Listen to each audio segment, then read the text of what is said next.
Hi, I'm Jody Pritzl, the author of Immigrants, Ornaments and Legacies, the story of American-made glass Christmas ornaments.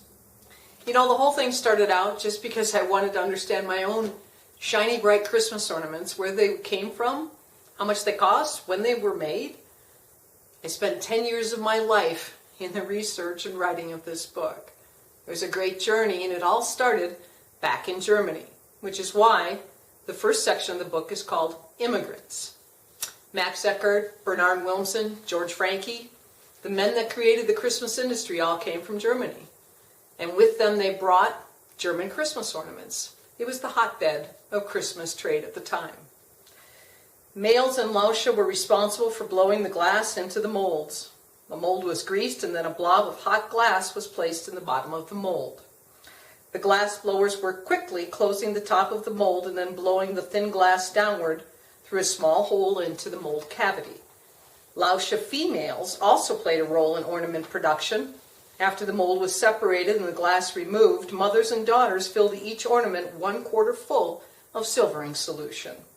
Holding up to 20 ornaments simultaneously, the women would remove the solution and shake out the residue with hot soapy water. The bulbs were then hung from the ceiling rafters to dry. The next day, the ornaments were lacquered and painted by hand, sometimes with grandparents helping. And that's the way it started. German imports into the United States created a Christmas market and a thirst for Christmas decorating. Then World War I came. Things were bleak for a long time. And then we were on the onset of World War II. A 60% tariff on imported Christmas ornaments had not stopped American retailers, especially Sears and Woolworths, from importing $1.2 million in ornaments annually.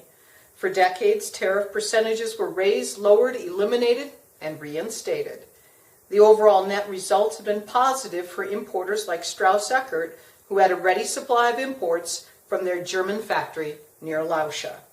But just like World War I had changed the feelings of Americans toward Germany, consumers again became finicky about where products were made and who sold them. The push to end Germany's hold over the Christmas ornament trade would come from the Jewish people in New York City. So now we have a problem. World War II is coming. There's no way to get Christmas ornaments into the United States. What do? With tariffs and then boycotts, Max Eckert knew he had to base his ornament business in the United States. For 30 years, he had built and cultivated German connections that were now virtually worthless until a world war ended. The solution for millions of ornaments to be made came from a German friend of Max Eckert, who lived in New Jersey, opposite the Hudson River from Max's New York office.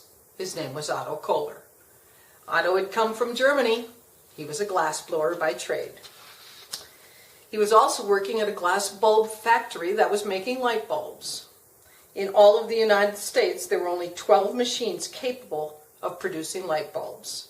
5 were controlled by General Electric and 7 controlled by a company north of New York City in a town called Corning. While Corning worked on the machine to make glass bulbs, Otto Kohler was busy trying to figure out the best way to decorate them. By 1939, the Corning ribbon machine was ready to produce ornament blanks. Max had convinced Otto Kohler to leave his own factory for decorating glass bulbs. While National Tinsel, B. Wilmsen, and Franke Sons were granted 27 patents, only one mattered. 4 days before the Christmas of 1943, and 3 years after he invented it, Otto Kohler, the German immigrant glassblower, would be granted a patent for a machine that could decorate Christmas bulbs. Corning went on to make over 100 million Christmas bulbs in some years.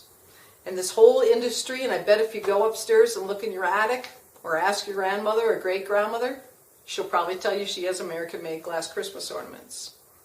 I took the book a step further, though, and it's called Immigrants, Ornaments and Legacies for a reason.